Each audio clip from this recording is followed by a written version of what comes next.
ক্ষমতা পরিবর্তনের জন্য, রাষ্ট্র পরিবর্তনের জন্য কতগুলো ফ্যাক্টর আছে এবং সেই ফ্যাক্টরের ভিত্তিতে রাষ্ট্রবিজ্ঞানে কিছু থিওরি আছে। সেই থিওরির একটি হলো দি এলিট থিওরি। কোরআনুল কারিমে এই কথা আল্লাহ রাব্বুল আলামিন বলেছেন, সূরা বনী ইসরাঈলে আছে, ইযা আরাদনা আন নুহলিকা ক্বারিয়াতান আমারনা মুতরা ফিহা ফাফাসাকু ফিহা ফাহাক্কা আলাইহাল কওলু ফাদাম্মারনাহা তাদমীরা। এই যে মুত্রাফিন বা এলিট শ্রেণী, এরা হলো ক্ষমতা পরিবর্তন, দেশের রাষ্ট্র রাজনীতি পরিচালনা ও পরিবর্তনের নিয়ামক শক্তি, চালিকা শক্তি। শাপলা চত্বরে কম মানুষ জীবন দেয় নাই, কম মানুষের গায়ে গুলি লাগেনি, টঙ্গীর মাঠে কম মানুষ যায় না, 40 লক্ষ 50 লক্ষ বিভিন্ন রিপোর্ট অনুসারে। কিন্তু এটা রাষ্ট্রকে পরিবর্তন করে না কেন, ক্ষমতাকে ইসলামের পক্ষে নিয়ে আসে না কেন?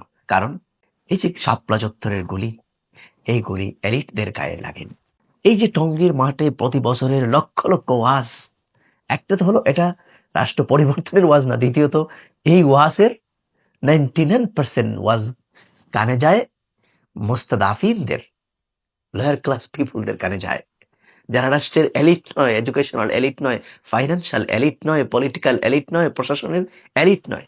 জাতির কর্ণধার যারা, দেশ যারা পরিচালনা করে, তাদের কানে যদি প্রতি বছর এই কথাগুলি যাইতো, 40-50 লক্ষ মানুষ লাগতো না, এর আগেই দেশে একটা পরিবর্তন হতো। এই জন্য আমরা যারা দাওয়াতে কাজ করি, এলিটদেরকে বিশেষ গুরুত্বের সাথে দাওয়াত দিতে হবে। মুসা আলাইহিস সালাতু ওয়াস সালামকে আল্লাহ তাআলা ডাইরেক্ট ফেরাউনের কাছে যাইতে বলছেন, যাও।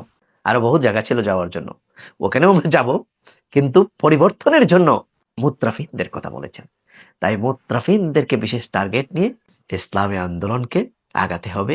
প্রত্যেক জায়গায় পরিবর্তনের জন্য, ইনফ্লুয়েন্স তৈরির জন্য মুত্রাফিনদেরকে বিশেষ টার্গেট নিয়ে দাওয়াতি কাজ করতে হবে। এতে জামায়াতিক হারে রেজাল্ট পাওয়া যাবে, ফলাফল পাওয়া যাবে।